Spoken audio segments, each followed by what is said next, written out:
Chapter 21. Pinocchio is caught by a farmer who uses him as a watchdog for his chicken coop. Pinocchio, as you may well imagine, began to scream and weep and beg. But all was of no use, for no houses were to be seen, and not a soul passed by on the road. Night came on, a little because of the sharp pain in his legs, a little because of fright at finding himself alone in the darkness of the field. The marionette was about to faint when he saw a tiny glowworm flickering by. He called to her and said, "Dear little glowworm, will you set me free?" "Poor little fellow," replied the glowworm, stopping to look at him with pity. "How came you to be caught in this trap?"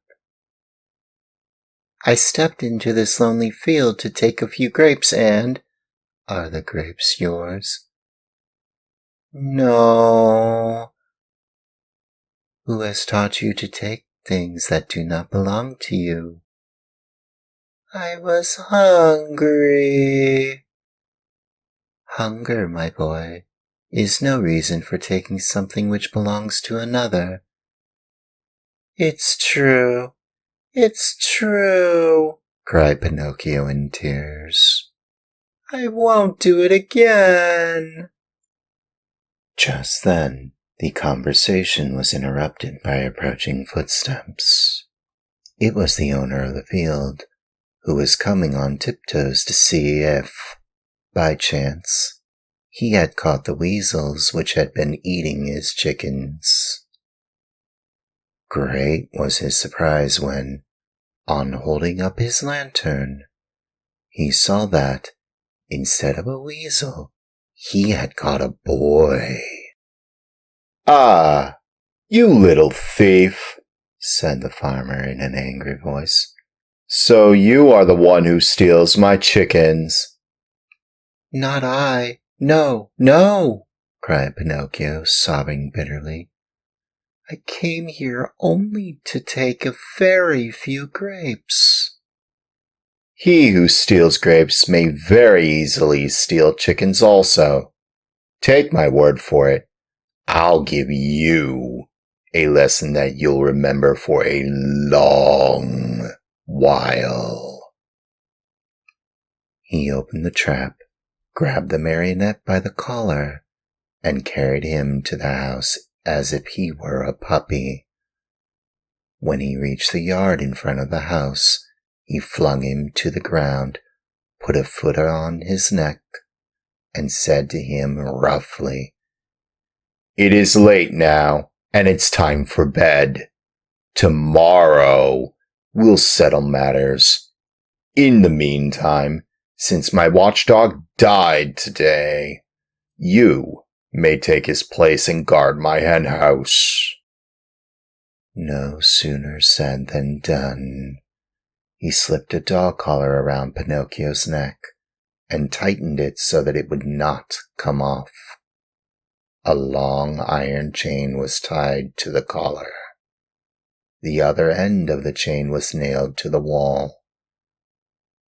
"If tonight it should happen to rain," said the farmer, "you can sleep in that little doghouse nearby, where you will find plenty of straw for a soft bed. It had been Melampo's bed for 3 years, and it will be good enough for you. And if, by any chance, any thieves should come, be sure to bark." After this last warning, the farmer went into the house and closed the door and barred it. Poor Pinocchio huddled close to the doghouse, more dead than alive from cold, hunger, and fright.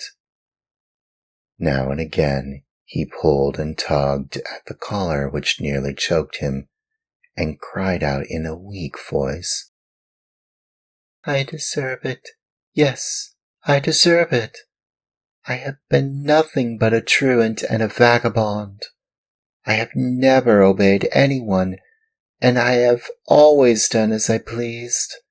If I were only like so many others, and had studied, and worked, and stayed with my poor old father, I should not find myself here now, in this field, and in the darkness, taking the place of a farmer's watchdog. Oh, if I could start all over again! But what is done can't be undone, and I must be patient.